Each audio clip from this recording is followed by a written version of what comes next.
Over the last year, the average Venezuelan has lost 19 pounds of weight.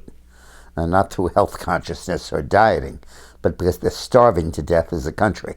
There literally is no food. What happened was that the economy was entirely based on oil revenues. And then Chavez, the dictator, like a moron, nationalized the oil industry and put it under state control, and there's nobody there that knows how to drill for oil. And as a result, oil production has dropped by about 40%, down over 1 million barrels a day. And that, plus the collapse in the international price of oil, has completely starved Venezuela of the money that it needs to feed its people.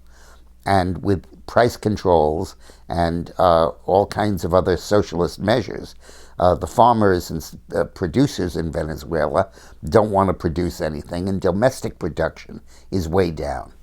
A year or two ago, for example, the government imposed price controls on milk to keep people, so that people could get milk cheaply. And the industry responded by stopping milk shipments, but instead making it cheese instead, which was not price controlled. And it's acts of genius like this that are absolutely starving this poor country. The leader of the political opposition, Leopoldo Lopez, who is truly the Nelson Mandela of Venezuela, was the opposition candidate against Chavez and was imprisoned by Chavez rather than go to a free election, which he knew that Lopez would win. Now Chavez is dead and Maduro, his hand-picked successor, has taken over, but it's the same regime and the same issues. Now, Obama could not be counted on to stand up for freedom in Venezuela, or any place really, but Trump can be. And Trump recently called for Lopez's release, and the U.S. government seized the bank account and levied sanctions against the vice president of Venezuela, who's actually Arabic, because he was importing was facilitating the drug trade into the United States, and had been caught issuing 173 visas to members of Hezbollah and Hamas and other terrorist groups to come to Venezuela and use it as a base for attacks against the United States. The Trump administration needs to be very aggressive in getting rid of Maduro and in redeeming the suffering of the people of Venezuela.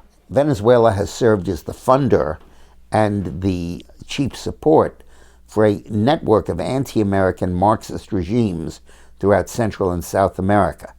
These include Uruguay, Bolivia, Venezuela, Ecuador, the Dominican Republic, El Salvador, Nicaragua, and Cuba.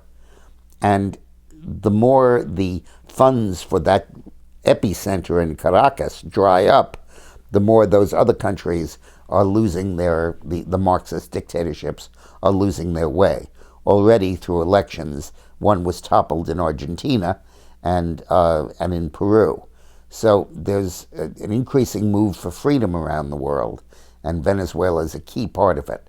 And thank God we have Trump in there, not Obama. Thanks for watching.